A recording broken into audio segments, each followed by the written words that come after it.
Alléluia, merci Père. Merci Père pour ce privilège que tu nous donnes d'avoir été réconciliés avec toi. Et cela a été permis parce que ton Fils Jésus-Christ est mort sur cette croix, qui a donné sa vie. Il est devenu l'offrande, l'agneau immolé. C'est par lui que nous pouvons accéder à toi. Et cet accès est ouvert et libre parce que Jésus-Christ est ressuscité. Et maintenant, il est assis à ta droite. Il intercède pour nous, en notre faveur. Et si nous sommes des enfants de Dieu, nous devons savoir qu'un enfant parle à son père en toute liberté, sans crainte. Et pour bien comprendre cet avantage que nous avons d'être devenus des enfants de Dieu, nous avons besoin de lire pour cela ce qui est écrit dans l'évangile de Matthieu, au chapitre 6, et dans le verset 13, afin de considérer le conseil qui nous a été donné par Jésus-Christ qui concerne la prière.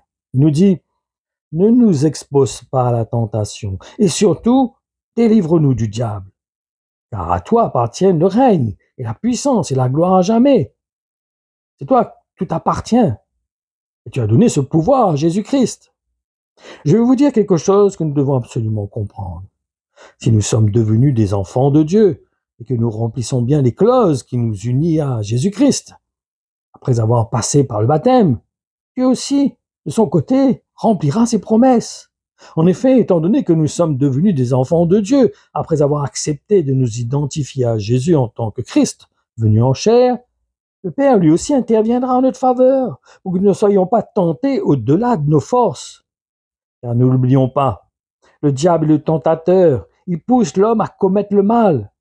Nous étions, nous tous, sous son emprise, et cela se voyait au travers des fruits que nous portions. Mais lorsque nous avons pris la décision de nous engager à faire de Jésus-Christ Seigneur de notre vie, le pouvoir qu'avait le diable sur notre vie a été brisé. Il n'a plus de pouvoir sur nous.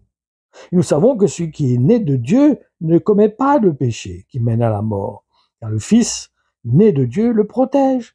Aussi le diable ne peut pas le dominer. La parole se trouve dans la première épître de Jean, chapitre 5, dans le verset 18. Parce que Dieu le Père a donné tout pouvoir à Jésus-Christ, jusqu'à ce qu'il ait mis tous ses ennemis sous ses pieds. Et ses ennemis sont aussi les nôtres. Et en tant que des enfants de Dieu, c'est bien sûr qui se laissent conduire par le Saint-Esprit, parce que l'apôtre Paul explique très bien que les vrais fils, ce sont ceux qui se laissent conduire par l'Esprit. Donc nous pouvons demander à partir de ce moment-là, avec foi, à notre Père, au nom de Jésus-Christ, de ne plus permettre au diable de dominer sur notre chair. Pour bien comprendre cela, je vous encourage à lire l'exhortation de l'apôtre Paul, qui est écrite dans la lettre qu'il a adressée aux Corinthiens, au chapitre 10, dans le verset 13. Il nous dit: « Toutes les tentations que vous avez rencontrées étaient normales pour des hommes et des femmes. Dieu est fidèle, il ne permettra pas que vous soyez tentés au-delà de vos forces. Quand vous serez tentés, Dieu vous donnera la force de le supporter et le moyen d'en sortir. » Par contre, nous devons faire attention de ne pas faire marche arrière. Et cela arrive lorsque nous devenons tièdes. C'est en effet ce que nous exhorte l'apôtre Pierre dans sa première épître, au chapitre 5 et dans le verset 8, où il nous dit: « Ne vous laissez pas distraire, soyez vigilants. Votre adversaire, le diable, rôde autour de vous comme un lion rugissant. Il cherche quelqu'un qui se laissera dévorer. Qui se laissera dévorer. » En effet, Dieu lui-même met une condition pour être gardé des attaques du tentateur. Et pour connaître quelle est cette condition, il faut lire ce qui est écrit dans le livre de l'Apocalypse, au chapitre 3, dans le verset 10. Il nous dit: « Tu as gardé ma parole. Tu as gardé ma parole. Tu as pris à cœur mon appel et tu m'as attendu avec patience et persévérance. » Il faut absolument relire ça, je pense, c'est important.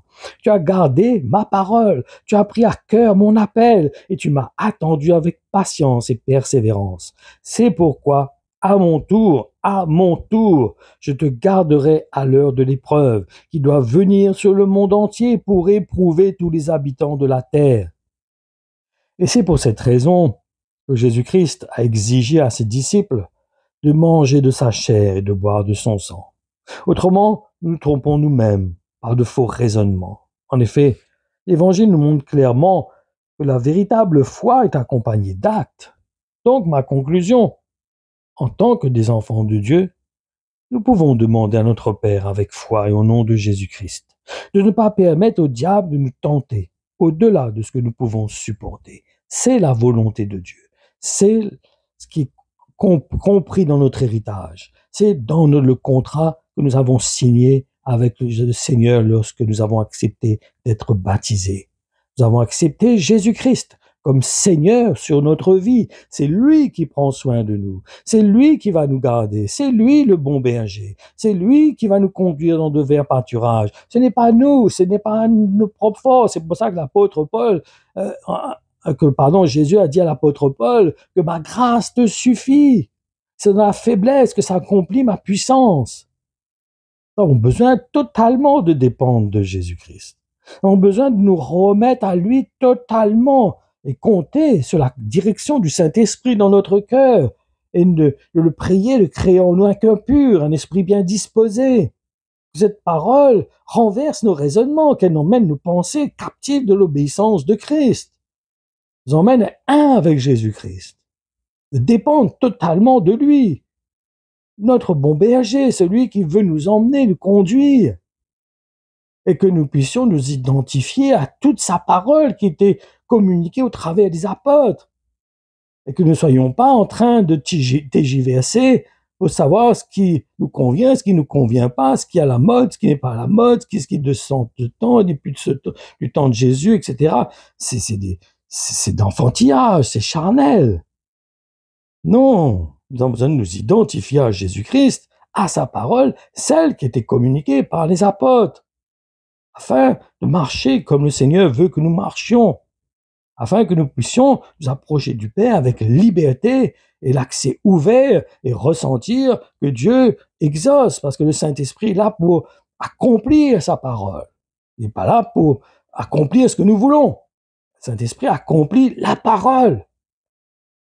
Donc, identifions-nous à la parole et le Saint-Esprit accomplira cette parole. Que le Seigneur vous bénisse, mes frères et sœurs, que les paroles qui nous sont transmises par le Seigneur puissent nous encourager, nous fortifier, nous éclairer, nous emmener réellement à devenir ces disciples qui marchent comme leur maître. Seigneur, combien nous te louons, te remercions, Jésus, pour ta vie donnée, ton sang que tu as fait couler à la croix. C'est cette obéissance qui me permet aujourd'hui d'être sauvé. Cette obéissance qui me permet d'avoir le Saint-Esprit en moi, de pouvoir être conduit par lui. Seigneur, donne-moi un cœur pur. Donne-moi un cœur ouvert, un cœur de chair qui accueille ton œuvre, qui se laisse être conduit, dirigé par toi. Crée en moi de l'obéissance. Donne-moi d'être obéissant, Seigneur. Car sans l'obéissance, nous ne pourrons pas voir ta gloire. C'est l'obéissance qui permet, qui t'a amené à la croix, Jésus. C'est l'obéissance par tes meurtrissures que nous sommes guéris. Tu as appris l'obéissance par les choses que tu as souffertes. Elles étaient le signe que tu as obéi. Tu as tout accompli pour nous. Et tu veux que nous marchions dans tes voies. Et c'est par ta grâce que cela est possible. Accorde-nous cette grâce d'avoir un cœur pur. Accorde-nous cette grâce d'avoir un cœur obéissant. Un cœur qui se soumet à ta parole et qui ne ferme pas leur cœur, qui ne bute pas, qui ne résiste pas à l'Esprit de Dieu dans notre cœur. Lorsque tu viens frapper à la porte de notre cœur, que nous soyons prompts à ouvrir et à nous humilier, à reconnaître lorsque nous attristons le Saint-Esprit. Père, aide-nous. Aide-nous par le Saint-Esprit. Viens à notre aide, Jésus. Viens, Jésus, dans notre cœur. Fais vraiment ta demeure en nous. Siège, Seigneur, dans notre cœur. Mets tes ennemis comme marchepied sous tes pieds. Oui, je te remercie, Jésus, pour ton amour que tu as manifesté dans nos vies. Combien je te rends grâce, Père, pour ton Fils, Jésus-Christ. Tu sois glorifié dans ce nom merveilleux. Amen.